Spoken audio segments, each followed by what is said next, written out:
السلام عليكم ورحمة الله وبركاته. منورين حبايبي الحلوين، ازيكم؟ اخباركم؟ عاملين ايه؟ النهارده ان شاء الله هوريكم احلى فطير احنا نزلناه قبل كده على القناة. طريقة الفطير، الرأس او طريقة الفطير المشلتت. بس انا حبيت افرجكم النهارده على اوردر انا حبيت عملته. وكنت حابة ان انا اشارككم فيه يعني. ده بصي بقى، الله اكبر، ده فطير رأس ما شاء الله. بص مورك كيف، بص منور كيف، الله اكبر. هو الفيديو سريع كده، بسرعة بسرعة. طبعا طريقة العجن انتوا شفتوها قبل كده في فيديوهات، وهتلاقوه في الوصف موجود الرابط بتاعه. طريقته الفطير ما شاء الله، بص مورق ازاي، والله اكبر، منور في الفرن. ده واحدة من الصواني اللي انا طيبتها وحبيت افرجكم عليها وابدأ بيها الفيديو، ان انا هعمل العجين دي. والحاجة دي منزلها على القناة قبل كده واتفرجتوا عليها، واتفرجوا عليها تاني لو حابين. طريقة سهلة وبسيطة خالص وجميلة ومش مكلفة، واي حد ممكن يقدر يتفرج على الفيديو هيعرف يعمله بكل سهولة ويسر. طبعا احنا بدأنا، انا حبيت ان اوريكم الصورة دي، بعد كده دخلت على تحليل الدقيق. طبعا اول حاجة بنعملها، لازم ننخل الدقيق ده عشان يدخل له هوا، واي لو في اي حاجة ممكن تتشال من الدقيق. لان ساعات ما بشتريش مكايس، بشتري بالشوال، وساعات اكمل من مكايس، وده اللي حصل معايا في الفيديو النهارده. يعني انا حللت دولة، ده كان عندي الدقيق ده موجود من الاول، بواجي الشوال يعني وكده، فحللته وبعد كده رحت بسرعة. كان مطلوب مني حوالي 8 فطاير مشلتت ورص ومحلي وساده وكده، يعني اوردر كان مشكل. فده الدقيق اللي انا حللته، بعد كده عوزت عليه دقيق تاني، فكملت منين؟ من المكيس. والمكيس يعني انا بحطه على طول، مش شرط تحلليه، لانه بصراحه بيبقى جودته عاليه وحلو خالص، وبيشتغل معاكي في الفطير. صلى على حبيب المصطفى. وبسرعه بسرعه هوريك الطريقه سهله خالص.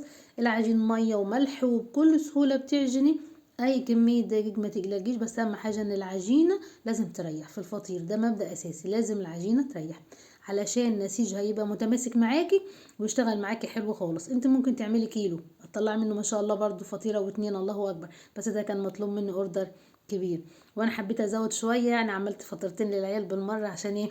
كنا نتعشى بيهم، لان انا كنت متاخره مكنتش عامله اكل.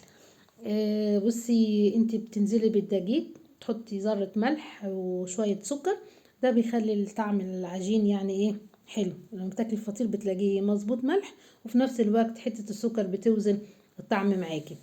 كل اللي انت هتعمليها دي كان تحط الدقيق. وصلوا على حبيب المصطفى. وبصي بقى، بس معلش انا كنت انا بس اللي اللي بصور، وانا اللي بحط لنفسي، فالكادر مش باين قوي، بس ايه حاولت وعملت ان شاء الله الحمد لله. انتي هتبدأي بقى بعد كده تبقي مجهزة مية جنبيكي. طبعا في الشتاء يفضل مية دافية، عشان بس العجينة تشتغل معاكي حلو، لكن في الصيف اي مية من الحنفية عادي تشتغل معاكي خلاص على طول. لكن لو احنا في الشتاء زي دلوقتي، يفضل العجين يعجن بمية دافية، علشان الأنسجة بتاعته تشتغل معاكي صح، ويبقى ايه، متماسك. بصي انا دلوقتي هنزل كوب المية اهو دلوقتي عليه، وابدأ اعجن فيه. صلوا على الحبيب المصطفى. انت بتنزلي بالمية حبة حبة، وياخدش منك مجهود خالص. كل اللي بتعمليه ان انت بتلمي العجينة بس، وما بتدعكهاش، انت بتسيبيها تريح. اهم حاجة في الفطير لازم تريح. اهو انا هبدأ دلوقتي اعجن اهو، مسموا بسم الله وصلوا على الحبيب المصطفى. بصي بكل سهولة ويسر اهو. طبعا كانت الله اكبر كمية الدقيق كتيرة، بس ما تقلقوش، خلصتها وعملتها والحمد لله سلمت الاوردر كمان. صلى على الحبيب المصطفى. اهو اهم حاجة عندك اهو، انا بعجن بايد واحدة على فكرة، يعني الكمية دي. قولوا ما شاء الله، يديني الصحة والعافية ويديكم انتوا كمان. والحاجات دي والله بجد بجد يعني بتدي صحة ونشاط في الجسم. طبعا مش كلنا هنقدر نعملها، بس انت يا ريت تكوني بتعجني في بيتك، بتخبزي في بيتك. البيوت اللي زي كده بتبقى مليانة كلها خير وبركة، وخاصة في الأيام دي احنا محتاجين البركة قوي قوي قوي. ربنا يدومها عليكم في بيوتكم إن شاء الله، ويخلي لكم أبنائكم. اهو انا كل اللي بعمله ان انا ايه، بلم العجين بس، بلمه على بعضيه، مش ولا مجهود ولا اتعب ولا دوس ولا عمل. انا بعجن الكميه دي الله اكبر بايد واحده اهو. على فكره الطبق كبير اهو، كل اللي هتعمليها هتلميها، هي بتبقى العجينه بصوا بتبقى طريه كده حلوه، علشان تدي معاكي تشتغل حلو خالص اهو. تجيبي دقيق من تحت، خليكي شاطره كده ايه وناصحه. بصوا العجينه طريه اهي خليكي يلا ايه ما شاء الله، ما تقلقيش خالص، وهيطلع معاكي فطير حلو وخش وطري وما شاء الله. كمية حلوة وكمية كبيرة. لو انت عملت حتى كيلو 2 كيلو دقيق هتطلعي. ما هعمل لكم ان شاء الله فيديو مخصوص للكميات الصغيرة لو انت حابة فعلا تعملي الحاجات دي في البيت، ويا ريت تعمليها. كل اللي انا هعمله بعد ما خلصت كده هسيب العجينه تريح، وبدات اخد منها. يمكن انا مش جايبه لكم المشاهد كامله بالظبط، لان لو نزلت في الوصف هتلاقيني حاطه الفيديوهين اللي هو بتاع الفطير الرص ده بطريقه سهله خالص، ازاي بتفرديه وبترصيه بطريقه حلوه خالص. وادي ايه انا كده كانت تاني صينيه دي بطيب فيها. حبيت افرشكم برضو عليها. بصوا الله اكبر، شكلها هي لسه مستوتش، محتاجه تخش الفرن تاني، بس الله اكبر ما شاء الله. صلى على الحبيب المصطفى، يزيد النبي كمان صلى عليه الصلاه والسلام. بصي اهو، ودي كمان فطيره تاني انا طيبتها برضو، حبيت اوريها لكم. بصوا بقى الجمال والحلاوه. مباجلة الله اكبر ومورجه. ولما بتهدى خالص بصي الله اكبر، لسه طالعه من الفرن على فكره، هتلاحظ ان في بخار طالع منها، لسه مطلعوها.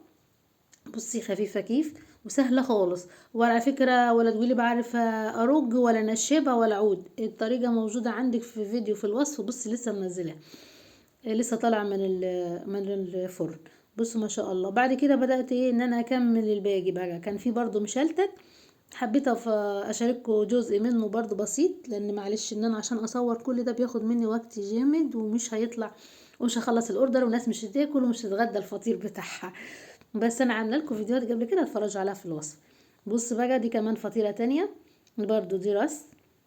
دي بقى الله اكبر مبجلله ومورجه، حاجه كده تفتح النفس. شويه بقى ايه جبنه قديمه وشويه عسل اسود، دلوقتي العسل موجود وطازه.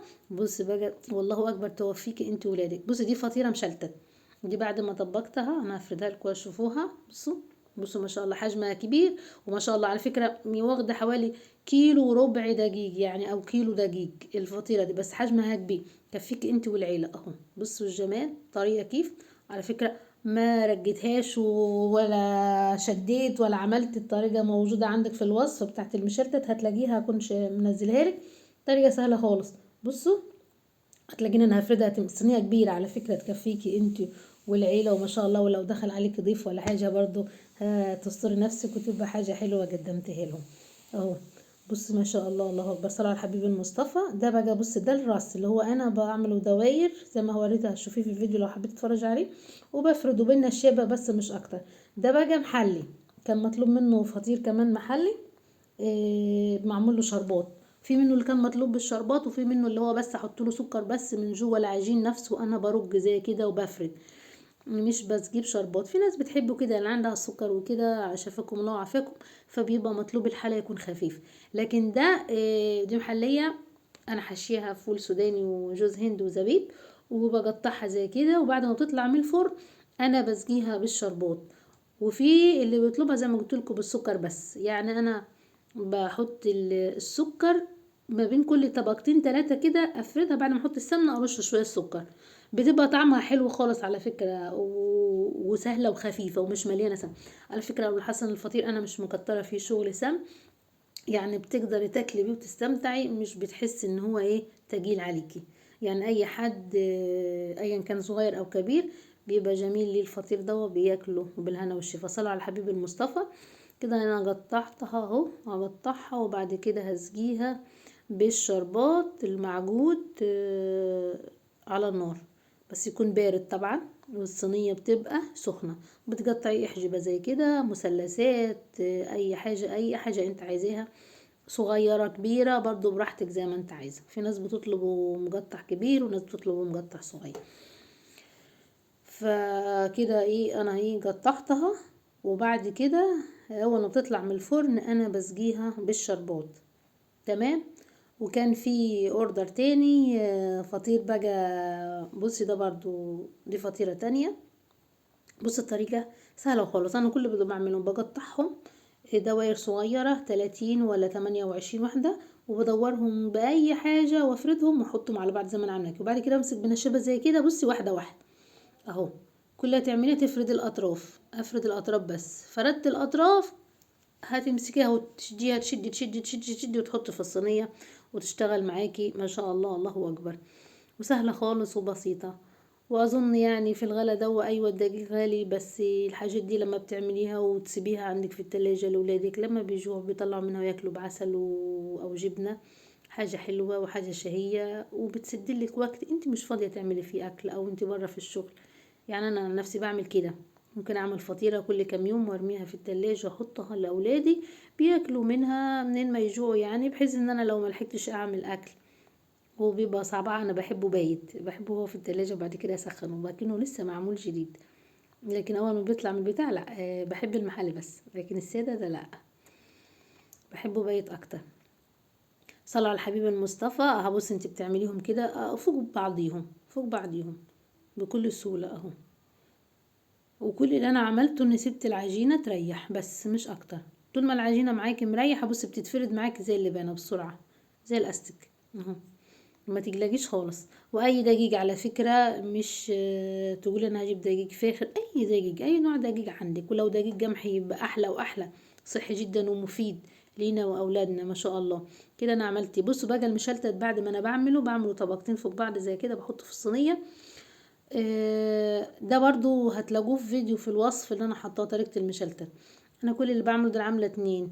بص بقى المشلتت وجماله وحلاوته لما بيطلع من الفرن، بص مرة كيف حاجة عظمة، الله أكبر. وكمية كبيرة على فكرة، يعني ما شاء الله الصينية كبيرة، طعمها جميل وبتاكلي ما شاء الله. بصي اهو الله أكبر، حاجة كده ايه أكتر من الجلاش. صلى على الحبيب المصطفى. ده واحدة تاني مشلتتة أنا كنت بكمل فيها، يعني حبيت أصور المقطع ده معاكم. بصوا أنا كده فردها على الطبلية. المشلتت أنا باخد الكورة وبفردها وبعد كده أرجع بيها على الطبلية زي كده، وحاجة مدورة، صينية أي حاجة أو صينية أو ترابيزة مربعة مفيش أي مشكلة. كل اللي بتعملي لما دام مريحة معاكي العجينة هتطلع بتشد معاك بتمط. وحط السمنة، هو المشلتت شوية بتزود فيه سمنة بحيث ان هو يبقى مورج اكتر طري اكتر. بصوا ما شاء الله طريقة سهلة وبسيطة خالص وحاجة تفتح النفس. ده كان برضو حد طالبه معايا فطير رص وطالب فطير مشلتت من الاوردر اللي انا سلمته ساعتها. بصوا هو كل اللي بتعمليه انت بتجيبيها وبتحطي دي، يعني هما 3 وحدات، ممكن تعمليها واحدة بس تبقى واحدة صغيرة حسب الرغبة وحسب ما انت عايزة، او 2 او 3 اهو. انا جبت ديك اللي انا عاملاها طبقوها في الصينية اهو، بتحطيها عليها كده بصي اهو ما شاء الله. مش مهم اتقطعت معاكي ما تخافيش، تشتغل معاكي حلو بكل سهولة وكل يسر. بصي تحطي سمنة، لازم تدينها حلو سمنة وتكمليها تبقى ما شاء الله. بصي انا حبيت اوريكي. بصي تبقى عاملة زي ايه، كأنك بتفردي مفرش، بتفردي ملاية كده، الله اكبر. حاجة كده تفتح النفس وخفيفة خالص وهشة ما شاء الله عليها. بصي تمام. ده بقى بعد كده بدأت اعمل المحلي. انا عملت واحدة وبعد كده بدأت اعمل، طلعت من الفرن هي استوت قبل ما عملت المشلتت. بص اهو ده شكلها مورجة ما شاء الله. وبعد كده انتي بتنزل عليها بالشربات. الشربات طبعا لازم يبقى بارد اهو. انا بنزل عليها بالشربات بسقيها الله اكبر وبسيبها تهدى خالص، وبعد ما بتبرد انا بعبيها في اطباق زي كده.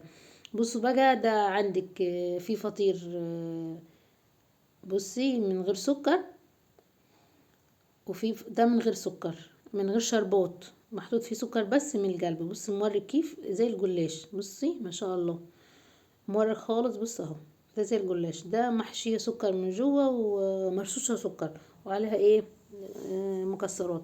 ده بقى محشي شربات، محشي مكسرات ومزج بالشربات. طعمه بيبقى ما شاء الله بصراحة. يعني بعد ما بيبرد بيتغلف زي كده وكل واحد بص الجمال.